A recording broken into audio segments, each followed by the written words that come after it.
On August the 4th, 1914, Britain declared war on Germany. During the early months, it was a mobile war with each side trying to outflank the other. Germany had recognised the strategic value of the railways after the Franco-Prussian War in 1870. In 1914, the primary means of transporting millions of tons of equipment, hundreds of thousands of troops, and the paraphernalia of war was the railways. Indeed, the reason for many of the major battles was to capture vital railheads. They were so important that World War I was dubbed the Railway War.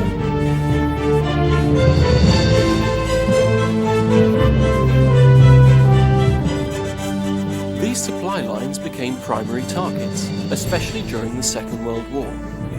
The aeroplane had become a much more sophisticated weapon of war. Just one aircraft was capable of destroying a steam engine with its machine guns, and later on with its cannons.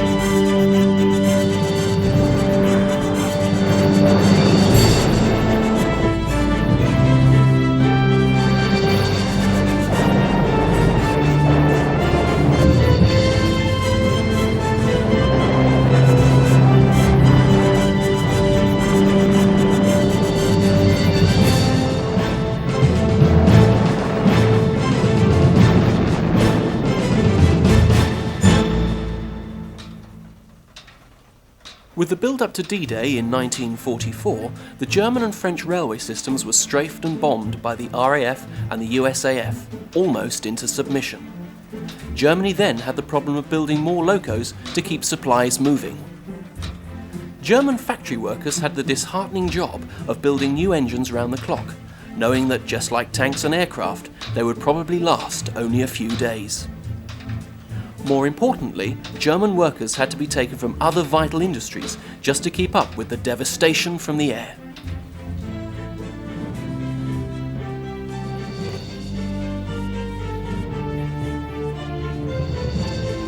Germany's Führer, Adolf Hitler, let his hatred of communism cloud his judgment when he attacked his ally, Russia, in Operation Barbarossa during 1941. Again, the railways were a fundamental method of supply. But Hitler underestimated both the Russian winter and the determination of the Russians themselves, who used every method to repel the Nazi invasion of their vast country.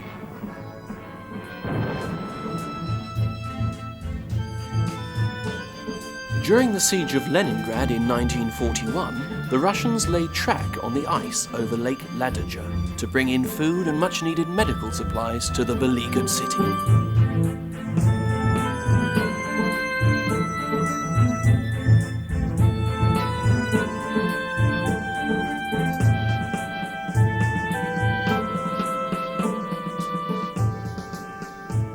The railway not only brought in supplies, but also played an effective role in taking casualties, the sick women and the half-frozen children out of Leningrad, across the lake and away from the areas of most danger.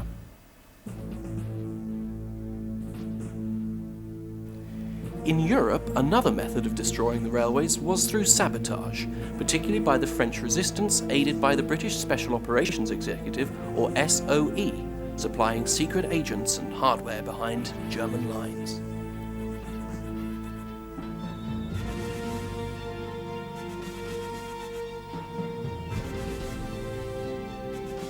Historian Anthony Kemp explains how it was done.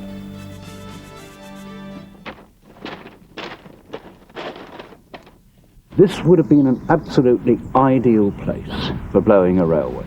We're in a cutting, which helps to compress the effect of any explosion very nicely. Now, the technique was that you dug out some of the stones right underneath the rail, and you popped in a piece of plastic explosive about the size of a cigarette packet, stuffed that underneath, put the stones back, made sure it was all well tamped down, ran a piece of Cortex fuse up the bank, and it could then be detonated at will by a simple plunger switch. But even better was to put a small pressure switch actually on top of the railway line itself, because if you were very, very lucky then, you would actually get a locomotive. Now, another favourite, why this site is so good, is behind me is a bridge. Now, if at the same time as blowing the track, you can actually drop the bridge on top of it, it's going to take the enemy a hell of a lot longer to repair it. And on a piece of track like this, you've got a curve, much more difficult and more expensive to replace. Nowadays, the lines are all welded, they're all continuous strip. But of course, during the war, the rails were in sections. So the favourite place to actually put the explosive was where there was a join between two rails and a fish plate bolting them together.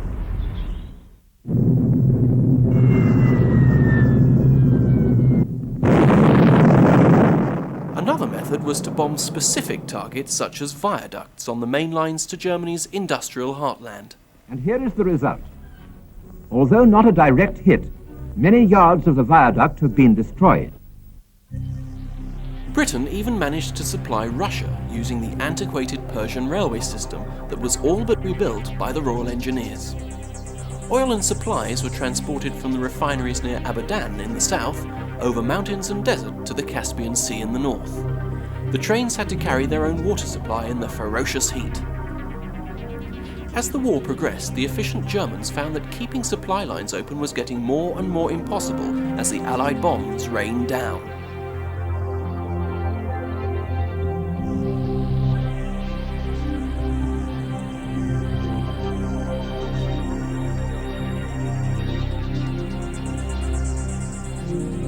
Repairing damaged lines, viaducts and bridges fell to the German Todt organisation, which had built the Atlantic Wall and underground factories. Against massive odds, these engineers were well suited to keeping the railway systems moving.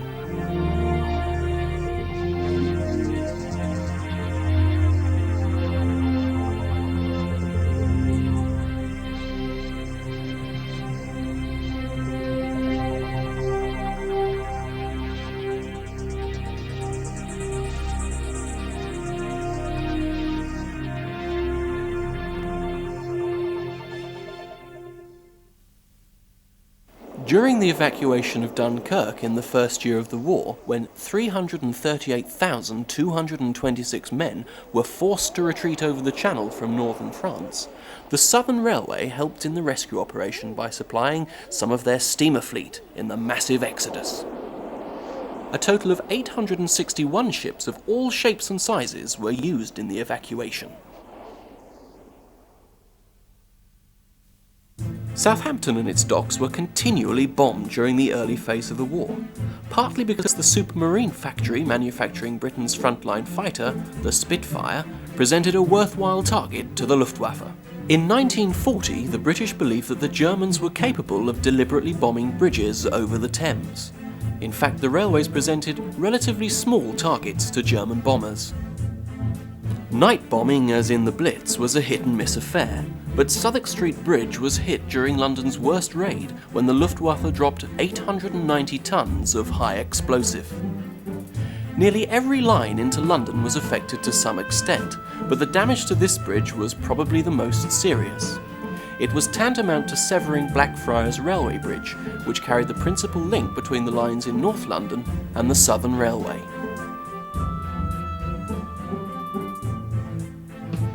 This kind of damage took more than a few days to repair, but temporary structures were rapidly put up and the bridge was used again 2 weeks after the incident. The decimation of the carriage sheds at Clapham Junction was the work of a lucky stick of high explosive that fell in the early hours of the 8th of September 1940, during the first major raid of the London Blitz. Considering that the Germans were aiming for Docklands, these bombs were some 7 miles off target.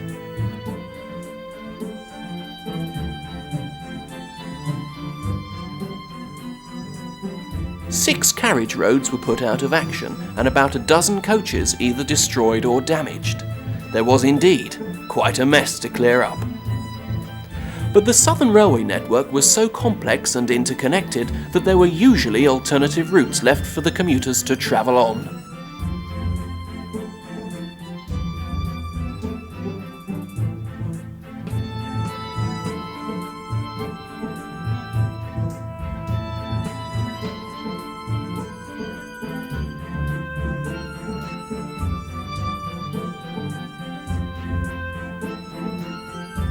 It was on the dreadful nights of the 16th of April and the 10th of May in 1941 that nearly every London terminus was put out of action.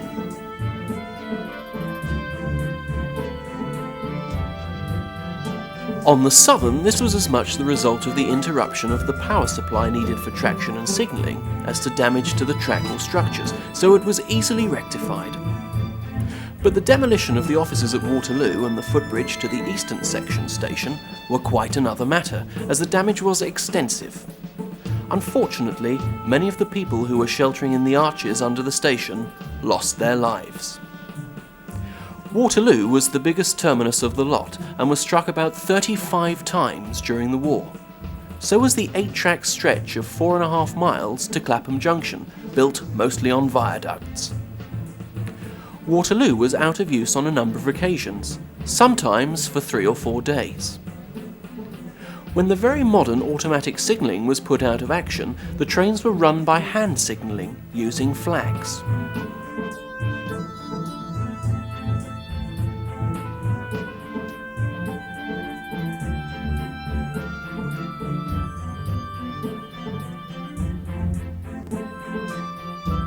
The Necropolis station was also badly damaged. In peacetime it was used for funeral trains bound for Brookwood Cemetery. It too was eventually repaired.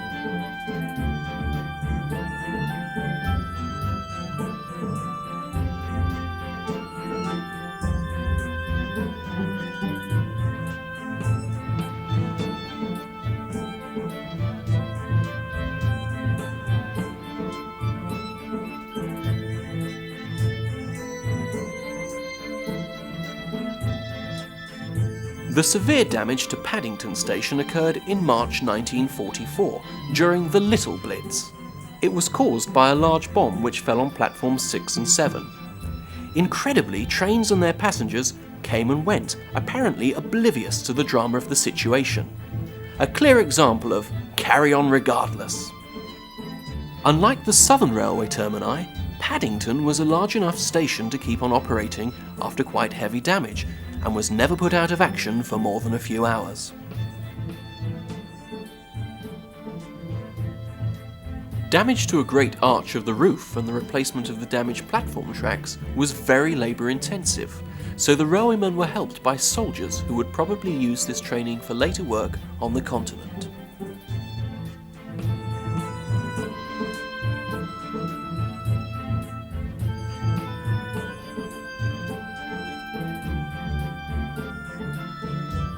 In order to keep the railways running at all, the railwaymen had to be flexible. They had to be able to reroute the trains, sometimes at a moment's notice. London's first trains, they never fail to get out.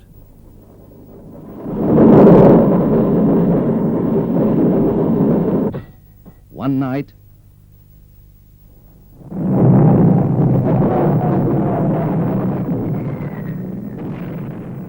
incident, Blackfriars.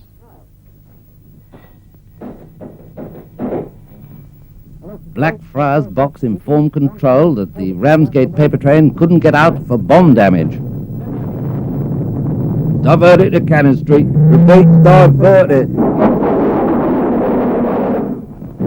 Until...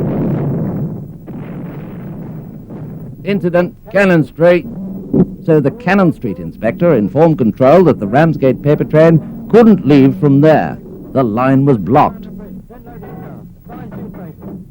Divert to London Bridge. Send loading car and papers. Send them to London Bridge. But suddenly, incident, London Bridge. London Bridge was bombed. All lines of communication were blocked. The paper train would not be leaving from London Bridge in a hurry. Divert the papers. The Ramsgate paper train will now leave from Victoria. It'll be late. Advise the newspapers.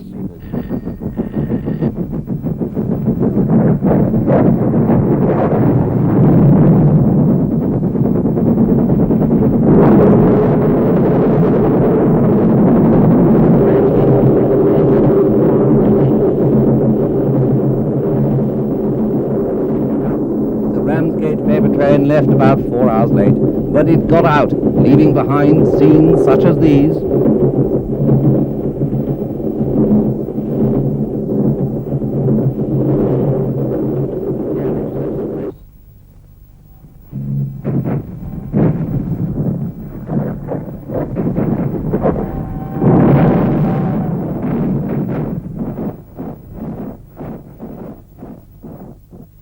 but even then, it wasn't out of danger.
Honest news keeps us all aware of the war's latest developments,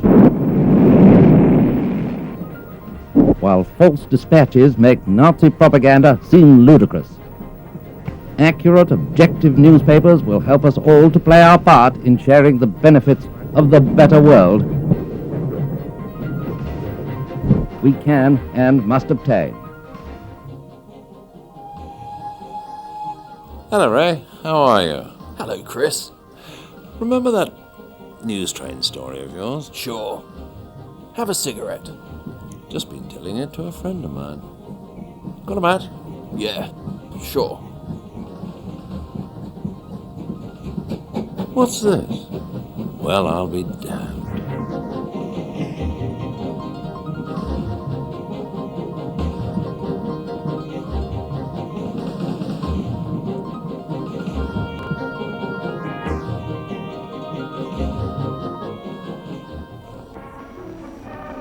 In Britain, the railway's dedicated workers had to be trained as Home Guard units. In other words, they had to become part of the military. With America's late entry into the war, it was time to catch up with Europe. It had the huge task of enlisting a large number of railwaymen into its army.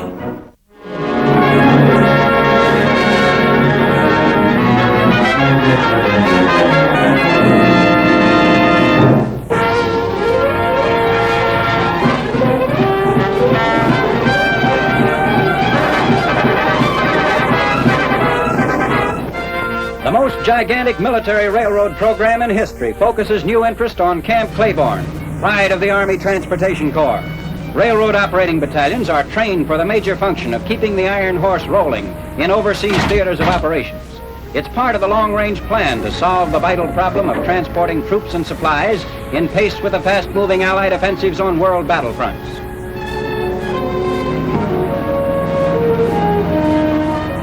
The activities of these soldiers of the railroad may be partially overlooked. You might even put them into the classification of unsung heroes. But by any name, you're sure to meet up with them somewhere, helping you and your equipment to reach their assigned destinations, safely and in a hurry.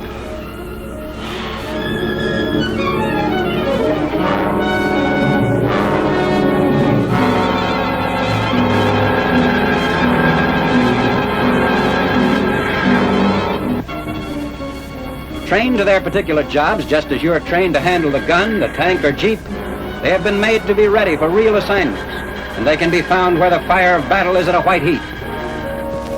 For an effective illustration, we move to the North African battle scene, where Army railroad workers wrote heroic chapters during the hectic 6-month campaign.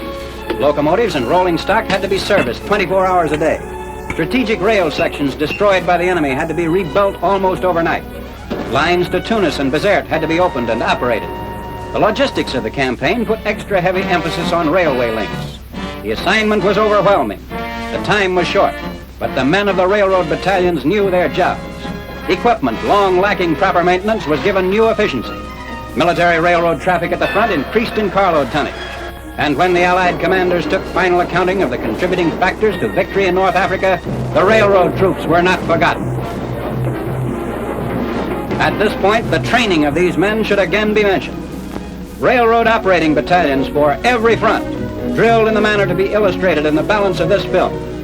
We've returned to Camp Claiborne, and are following the soldier railroad students into the classrooms where the fundamentals of railroad work are expounded. Telegraphy is always essential. The teaching method includes the sending of messages by the instructor, which the students receive by ear and then record on paper. Officers at Camp Claiborne are experienced railroad men, recruited from the nation's major railroads. Actual railroad experience is also looked for among enlisted personnel, with many old-timers in the ranks. Now, an interesting training feature, the step-by-step procedure of getting an Army railroad line into action. First, the chief dispatcher prepares the order for the makeup of a train, as required by the particular situation. A copy of the order is passed on to the dispatcher, whose responsibility it is to call the orderly room for the necessary train crew.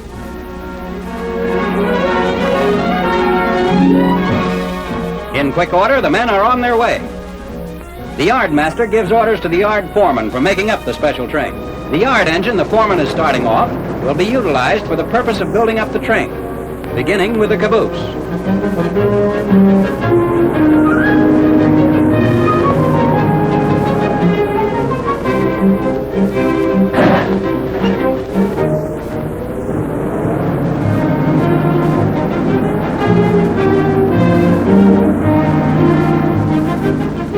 Now the job is for the switchman to close the siding from which the engine picked up the caboose and open the siding on which the train will be built up.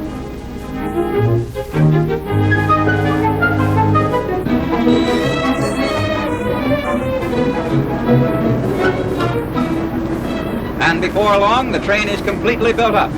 Each car will serve a definite purpose.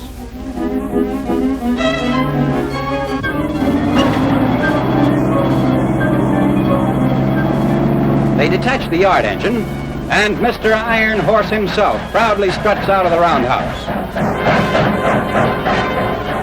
The coupling of the engine to the completed train is the next step. Ready to roll. But first, there are a few details. The conductor checks his watch against the master clock in the yardmaster's office and signs the outgoing train register. Then he receives his orders. The engineer also gets the orders. Meanwhile, the rear brakeman climbs aboard the caboose and hangs out the rear lamp. All hands now wear helmets, gas masks, and pistols. All aboard! The military railroad at Camp Claiborne in operation. The line itself is a 50-mile run between Claiborne and Camp Hope. Government-built, owned, and operated, it was originally designed for the sole purpose of training railroad operating battalions. However, it has since served as a valuable transportation link between the two camps for the movement of troops and supplies. The trains make daily runs, maintaining the same schedules as private railroads.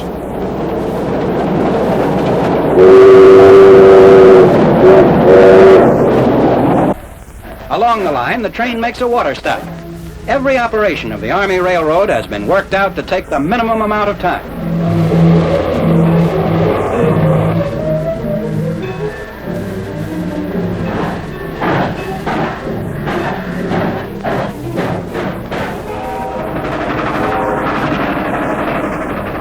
There are 8 stations between Claiborne and Polk, and the telegraph operators deliver orders on the run to the engineer and the conductor.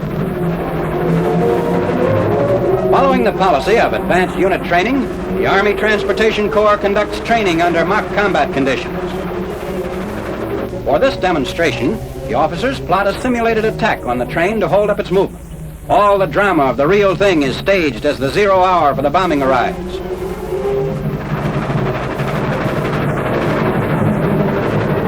The train has provided for its security with armed and alert guards at their posts. This is important training too. The planes attack. Again and again bombs fall. And for the purposes of the training procedure being illustrated, the main damage is to the track road bed.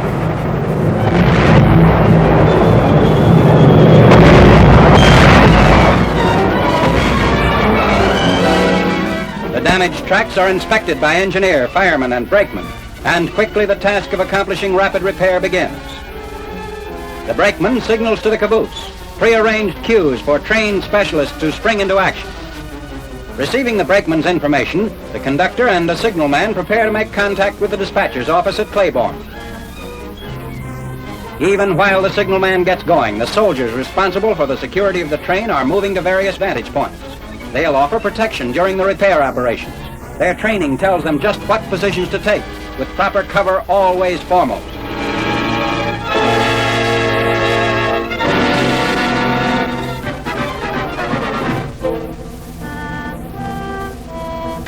The signalman, meanwhile, goes up the pole to make a connection on an open wire telephone line. The call goes through. Signalman to the Claiborne operator, to the dispatcher, and finally to the first sergeant who calls out the wrecker crew. They come on the double, riflemen with full pack. Others load railroad ties. There are two classes of repair crews. One that goes out whenever possible by motor truck overland to the scene of the wreck. Prime movers and trailers leave the camp loaded with bulldozers. The other repair crew goes out in railroad motor cars. And here the section crew is getting ready to leave. All the lessons of classroom and railroad yard will now serve them well.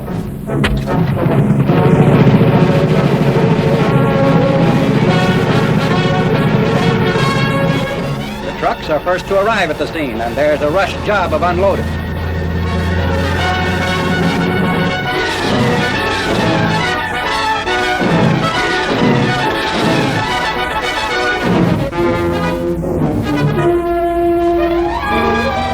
The bulldozer is important, for every effort is made to minimize the use of manual labor. The crew removes the broken ties and the bulldozer follows, filling in the crater.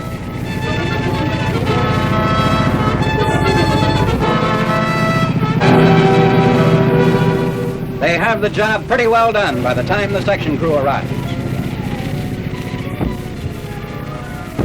The ties are laid, completing the road bed. Then come the rails.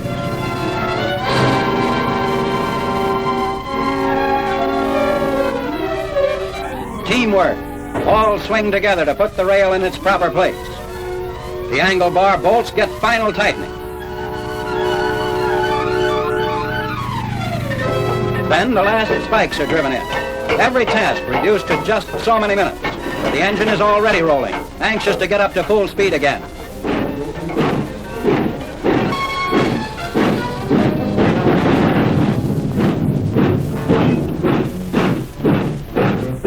And you've seen how the railroad operating battalions would function under any kind of conditions. Camp Claiborne is turning them out for the Army Transportation Corps to assure no hitch in the movement and maintenance of military railroads.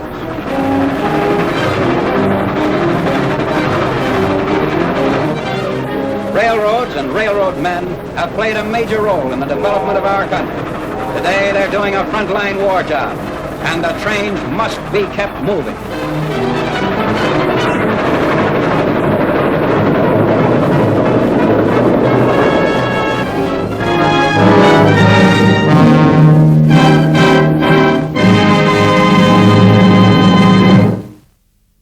Another problem for the railways is natural damage. Landslips can be a hazard both in peace and war. They are usually caused by unusually heavy rain or rapidly thawing snow. When the cutting is made through chalk, it is similar to solid rock, so cost can be minimised by making the sides steeper than through the soft earth. But chalk is capable of being softened by water and split by frost, like any rock. The stretch of the southern region main line between Folkestone and Dover runs close to the sea through a succession of tunnels and under steep chalk cliffs. Minor chalk falls are very frequent, but during each of the World Wars, enormous falls of chalk happened on this stretch of line. In December 1915, the fall was so great that the line had to be closed for the rest of the war. The same thing happened on the 28th of November 1939. But at 20,000 tons, it was not as bad as the 1915 incident. Because of the blackout, clearance had to be done during the short winter daylight hours, so the clearing up operation was not finished until January 1940.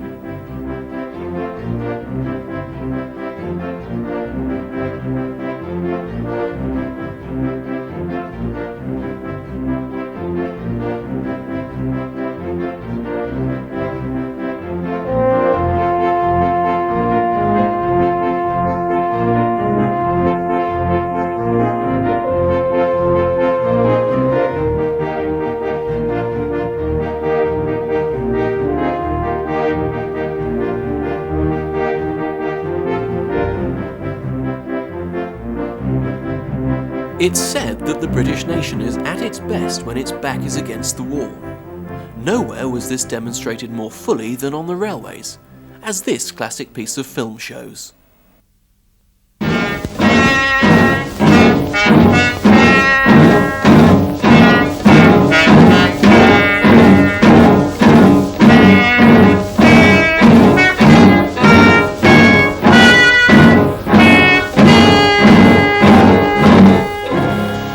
In the goods marshalling yard where I work, we shunt the trucks as they come in up to the top of a hump. We chalk a number on each truck to show which of the 20 roads is to go into. Then we uncouple it and let it roll down. Thousands of goods wagons a day are sorted like this, to and from all parts of the country, carrying everything from eggs to ammunition. My name's Joe Black. I'm what's called a wagon chaser. That is, I brake the trucks on the run so that when they arrive out on the road, they don't smack up too hard behind the others. It's pretty hard work, but it's all right when you get the knack of it, and it keeps you on your toes. The day the incident I'm going to tell you about happened, I threw over the stick to Jimmy Coxon on West Hump at the end of an afternoon shift. I live near the yard, moved out there when I got married so as to be on top of the job.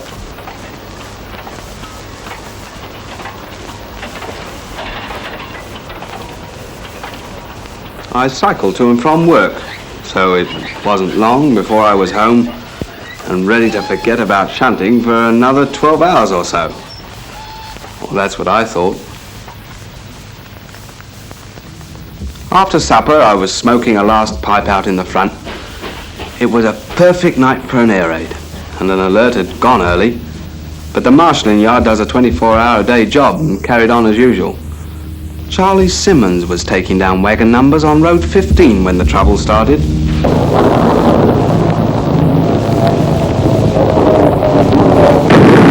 couple of 100 acres of marshalling yard, and incendiaries and HEs began to fall in so many different parts that every man around was kept busy. To make matters worse, the mains supplying the hydrants were hit, and in some parts of the yard there was no water pressure. Over on the west side, Charlie and his mate grabbed buckets and stirrup pumps and tackled their fire. They knew they had to do something quickly, because it was a fast-burning load of wheat. But when they ran up to it, they got the shock of their lives.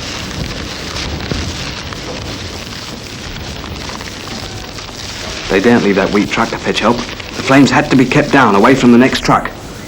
It was those flames I saw from my home. I nipped on my bike and made hell for leather for where the flames were.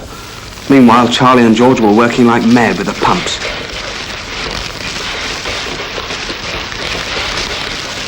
Hello, Joe. We're trying to keep it away from the ammunition. We must shunt them apart.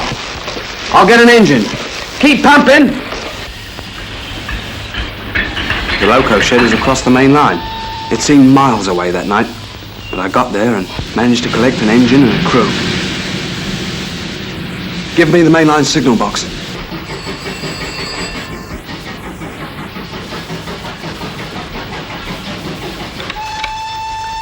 Mainline signal box speaking. Hello, Harry. Listen, I've got an urgent shunt to make across to number 10. Okay, Joe. Take number 3 across the main down the west siding and back into number 10. And I wish you the best of luck. Right, let's go!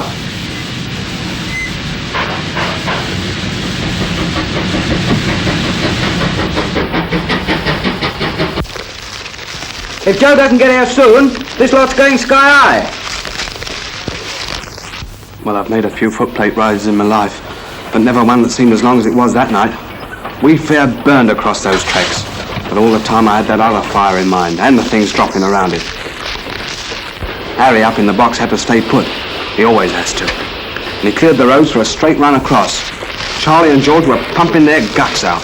They were fighting a losing battle, and the flames and sparks were getting nearer and nearer the ammunition truck. A minute before we arrived, the worst happened. The ammunition truck caught. We backed the engine in as gently as we could. We didn't want to disturb anything. Hurry up! And were Charlie and George glad to see us.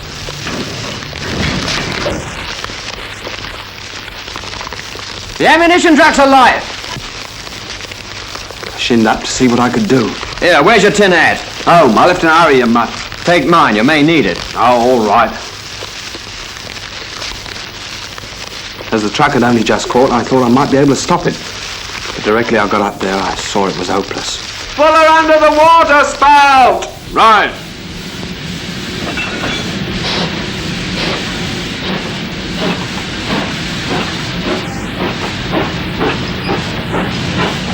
If she goes up now, he's a goner.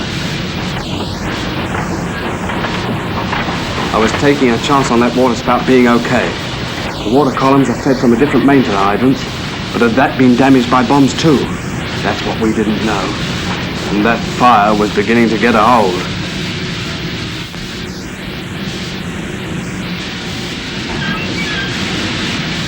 Come on, hurry up! Coming!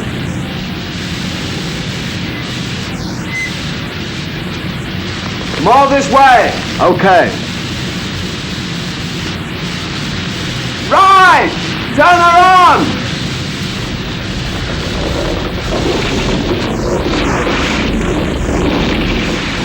Our luck was in. Blimey, I'd never been so glad to see water in all my life. In a few seconds, we doused her down until there wasn't a fizzle left. And a lot of people round about felt more comfortable.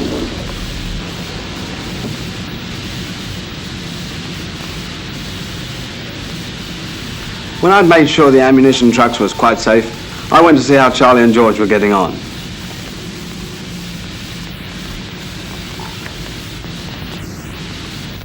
Next day, the marshalling yard was working as usual. We've got to get the trucks through whatever happens.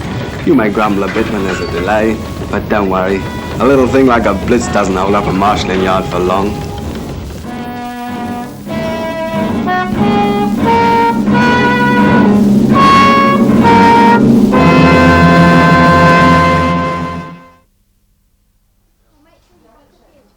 That dedication is not forgotten today, as many of the preserved lines have their steam war weekends. This one is on the Great Central Railway, near Leicester.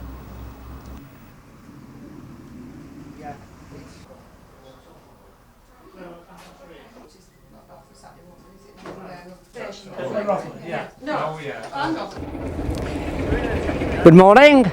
We are on the Great Central Railway in Leicestershire, which consists of 4 stations, and we are involved in a war weekend to commemorate World War II. Loughborough, which is the principal station, is going to be staffed by the Home Guard today. Corn Station, this is really the centre of operations. We have a military fair, a lot of military personnel about, possibly 50-60 military vehicles will be down the bottom side of the site.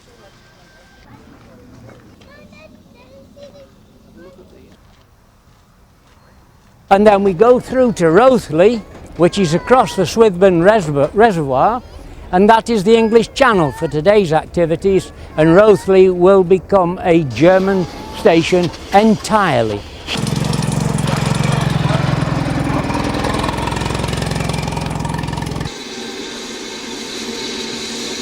Yeah, I could imagine that all the troops came in through Quorn and were billeted in various parts of Charnwood Forest.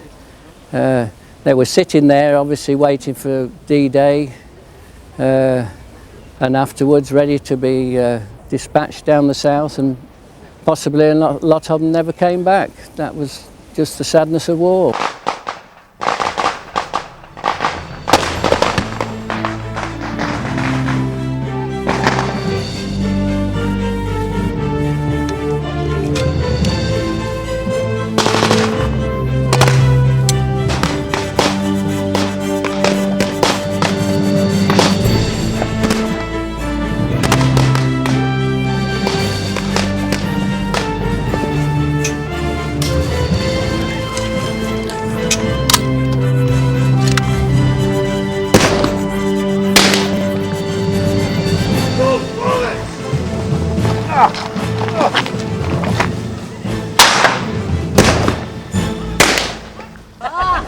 Hopefully this will react with the public.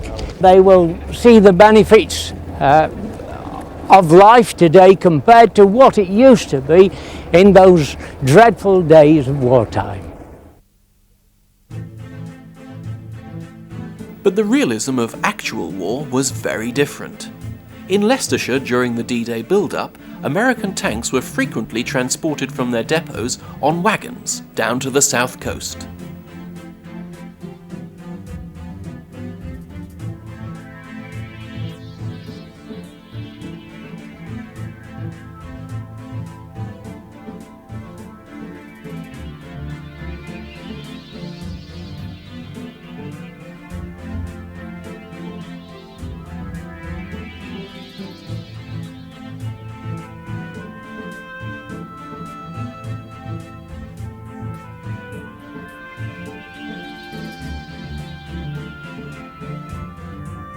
In the south, the Romney, Hythe and Dymchurch Railway was commandeered by Colonel Beath, who had this light armoured train made up in 1940.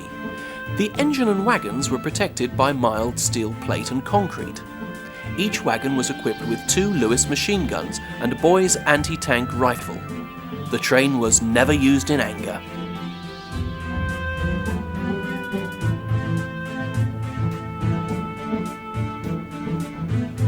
An even rarer sight was the rail-mounted gun, which had to be very carefully set up, as it could only be fired more or less in line with the railway. If it was fired at a right angle, it was in great danger of becoming unbalanced with the recoil.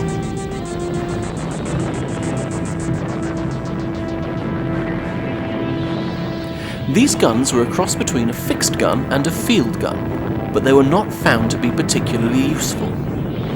The British and Germans would fire the occasional salvo across the channel, but the guns were found to be vulnerable because they were difficult to move quickly.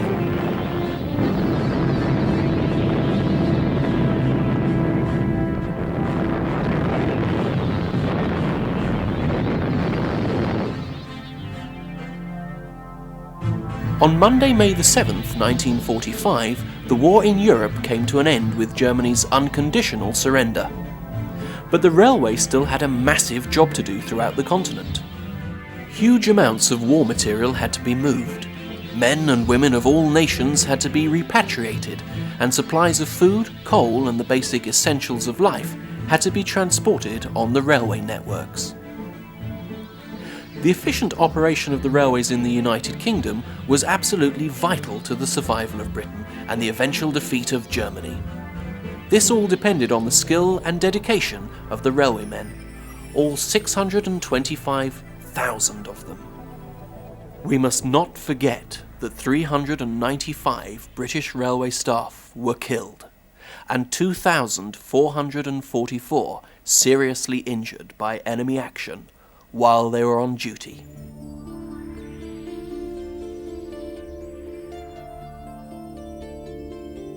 Honours conferred on railway personnel included 3 George Crosses, 29 George Medals, 6 Orders of the British Empire and 83 British Empire Medals, a fitting epitaph to the frontline service of railway staff.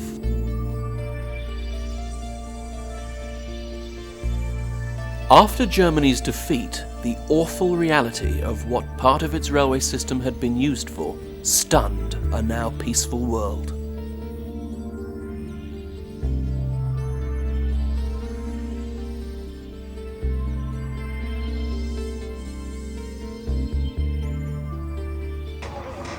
It's only right that we never forget the dark days of war when the railways played such a vital role. Later on today, we will be bringing in troops evacuated from the breaches as it was in 1944, a month after D-Day. We'll see German prisoners of war and the wounded coming back from the beaches. The idea is to create the theme for the local community and create the evacuation train with the local schools as part of the curriculum that's being taught now to bring it back to life. In that way, we're hoping that the schools will take on the history side of it and start bringing in the life itself with ID cards, the food, the air raids, and generally the whole picture for a child back in 1944.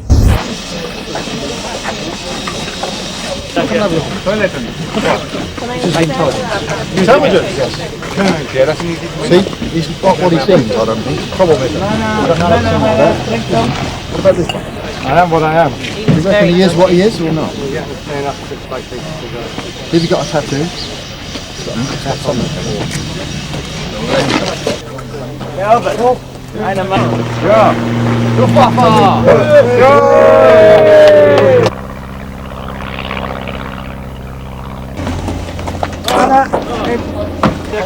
Right, we'll all get a shall we board then now? Run all the guns in there? Yeah, I think, well, what's that? A Messer.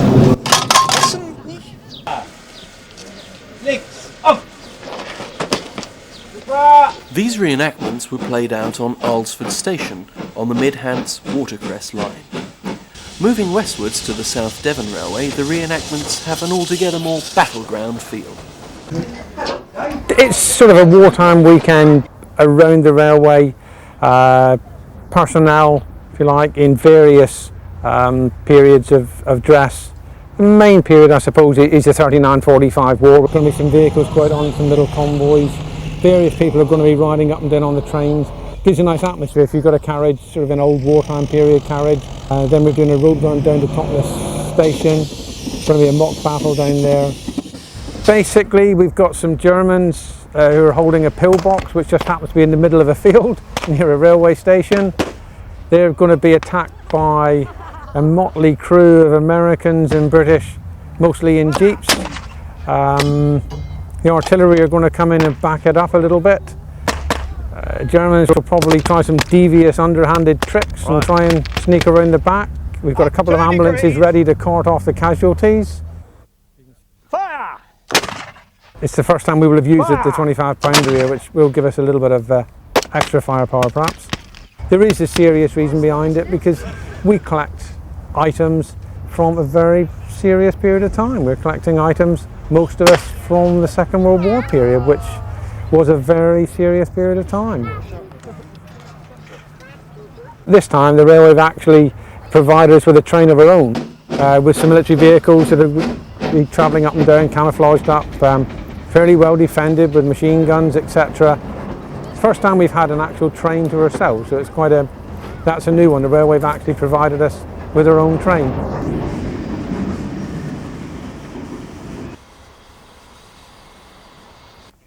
All of us are members of the Military Vehicle Trust, which is a national club, and we've got areas. This is the Devon and Cornwall area. There's branches right throughout the country. We're about 3,000 nationally now. Club has sort of been going, just had its 30th birthday. Okay, this is Errol Lonsdale, 060 Hunslet Austerity. It's based on the original London North Eastern Railway J94 class. It was built in 1953 at the Hunslet Engine Works in Leeds. The locomotive was only named Errol Lonsdale after the commanding officer in about 1969, just before the facility at Longmoor closed. But it was used to train sappers for the operation of militaries under wartime conditions.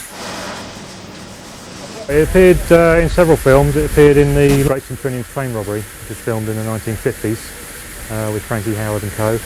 And also appeared in the film Chitty Chitty Bang Bang.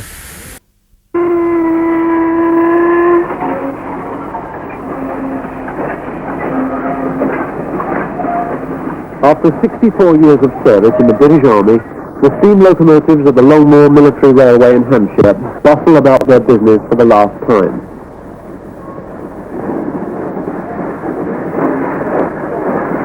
The railway's closing, and the locomotives Gordon and Errol Lonsdale prepare to work the last two trains with a special ceremony at Longmoor Station to mark the disbandment of the 8th Railway Squadron of the Royal Corps of Transport. Present and former officers of the Railway Squadron, which until 1965 was part of the Royal Engineers, gather round the footplate to reminisce, and one senior officer isn't missing what's perhaps his last chance to drive a steam locomotive. Want to be back on time? Yes, we want to be more honorarium.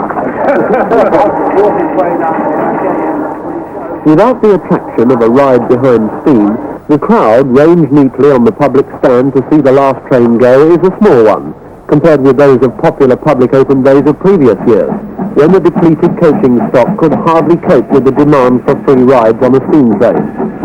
Especially the last 18 months at Longmoor, when all British Railways steam had gone. Longmoor also played host to the two preserved Southern Pacifics and David Shepherd's engine, an added attraction at open days. The southern terminus of the line is at Lith, the junction with the Portsmouth line of British Railways, where passengers change onto trains for Longmoor. Until the line was closed, there were daily passenger trains for Army staff on the Lith to Longmoor section. But rarely were they so full as on this typical open day, when Gordon's train of vintage coaches is packed out, right up to the birdcage of the southeastern coach bringing up the rear. The locomotive Gordon is a former Ministry of Supply 210, built by North British in 1943. Many of these engines entered service with the LNER after the war and survived with British Railways until the early 60s. But Gordon worked on in military service, stationed at Longmoor from 1957 onward. Longmoor's heyday was during the Second World War, when manpower rose from 500 in 1939 to over 2,000 in 1942. 27,000 Army railwaymen were trained here each year, and in 1944 the traffic exchange with Southern Railway reached a peak of 602,000 tons. Longmoor once saw 27 locomotives in steam at the same time, and 7,600 passengers carried in one day.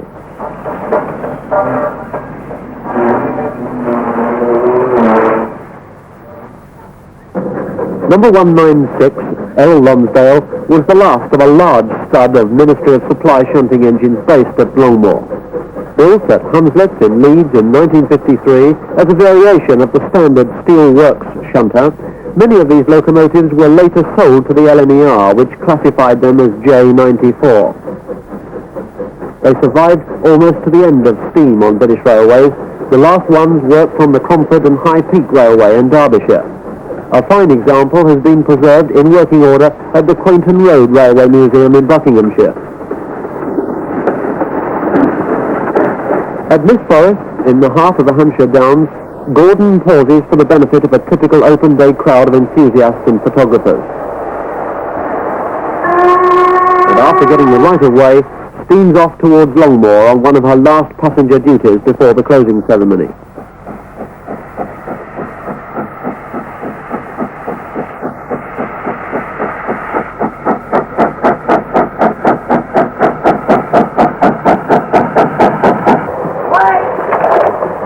On October the 31st, 1969, a Guard of Honour of No. 8 Squadron, the Royal Corps of Transport, parades for the last time.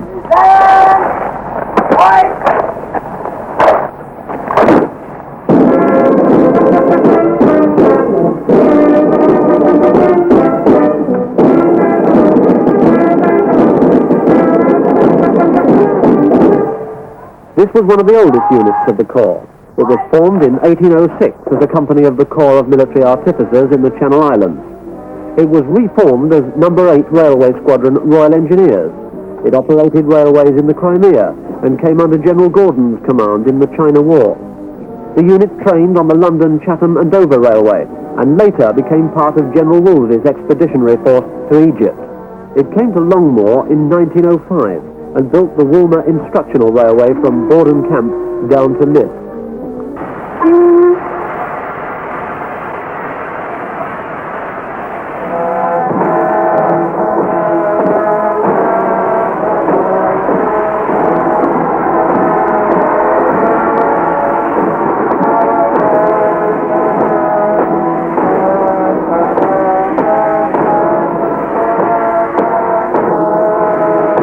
As Gordon pulls away, L. Lonsdale begins her last journey from the other end of the platform, taking official guests on the run to Miss Forest and back.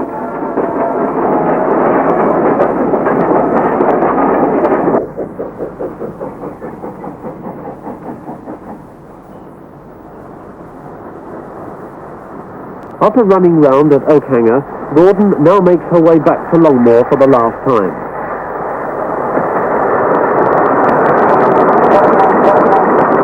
Errol Lonsdale, too, makes a final run past. Now it's all over. Gordon and Lonsdale shunt their carriages to rest for the last time. One of the final chapters of the Age of Steam is ended.